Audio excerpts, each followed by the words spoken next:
दोस्तों, जम्मू कश्मीर में national conference और बीजेपी ये दोनों पार्टियां आपस में एक दूसरे पर करारे हमले कर रही हैं। एक तरफ जहां अभी हालिया बजट सेशन में हमने देखा कि कई मुद्दों पर बीजेपी और नेशनल कॉन्फ्रेंस आमने सामने आ गए, यहां तक कि हाथापाई की भी नौबत आ गई थी। कई ऐसे मुद्दे थे, लेकिन अब जो बात आपसे मैं कहने जा रहा हूं वो ये है कि नेशनल कॉन्फ्रेंस और बीजेपी ये दोनों एक दूसरे पर जबानी हमले कर रहे हैं और बहुत तीखे हमले कर रहे हैं।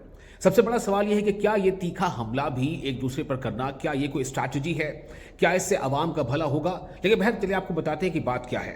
सुनील शर्मा जो एलओपी है, लीडर ऑफ अपोजिशन, उन्होंने प्रेस कॉन्फ्रेंस किया। प्रेस कॉन्फ्रेंस करके उन्होंने कहा कि नेशनल कॉन्फ्रेंस जो है, यानी कि नेशनल कॉन्फ्रेंस वो लेजिस्लेटिव जिहाद करना चाहती है। जी हाँ, गौर कीजिएगा, जो शब्द उन्होंने इस्तेमाल किए हैं, लेजिस्लेटिव जिहाद।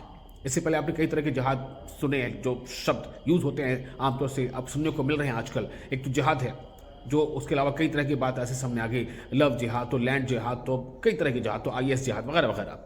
अब ये जो एक शब्दावली है लेजिस्लेटिव जिहाद, ये सुनील शर्मा द्वारा इस्तेमाल किया गया है। और इसका जवाब देते हुए सज्जाद शाहीन जो नेशनल कॉन्फ्रेंस के सीनियर लीडर हैं और एमएलए हैं, उन्होंने कहा है कि दरअसल बीजेपी अपने तमाम, उन्होंने एक पार्टी के तौर पर उसका नाम लिया कि बीजेपी जो है अपने तमाम बहुत सारे ऐसे वादे में जो है वो लगातार नाकाम रही है। बीजेपी के पास आवाम के सामने जाने का कोई खास उनको कोई वजह नजर नहीं आती है, और इसलिए ऐसे तमाम बड़े मुद्दे, बहुत सारे ऐसे मुद्दे हैं जिनसे जनता परेशान है, आवाम परेशान है, उन मुद्दों से ध्यान हटाने के लिए बीजेपी इस तरह के अल्फाज का इस्तेमाल कर रही है। साथ ही उन्होंने ये भी कहा कि जो एलओपी सुनील शर्मा कह रहे हैं कि असेंबली के अंदर कुछ इस तरह के नारे इस्तेमाल हुए हैं, तो इसके लिए खुद वो जिम्मेदार है, जैसे सज्जाद शाहीन कहते हैं। सज्जाद शाहीन कह रहे हैं कि पहले उनकी तरफ से कुछ ऐसे नारेबाजी हुई थी जो मजहबी, जिसको हम रंग से देख सकते हैं, और इसलिए जवाब में उनको इस तरह की बात सामने आई थी। दरअसल सुनील शर्मा ने सवाल ये उठाया था कि लेजिस्लेटिव जिहाद इसलिए मैं कह रहा हूँ चूंकि लेजिस्लेशन में, असेंबली के अंदर इस तरह की बातें होती हैं, जो पत्थर फेंकने वाले थे उनके लिए उनके सपोर्ट की बातें होती हैं। असेंबली के अंदर जो है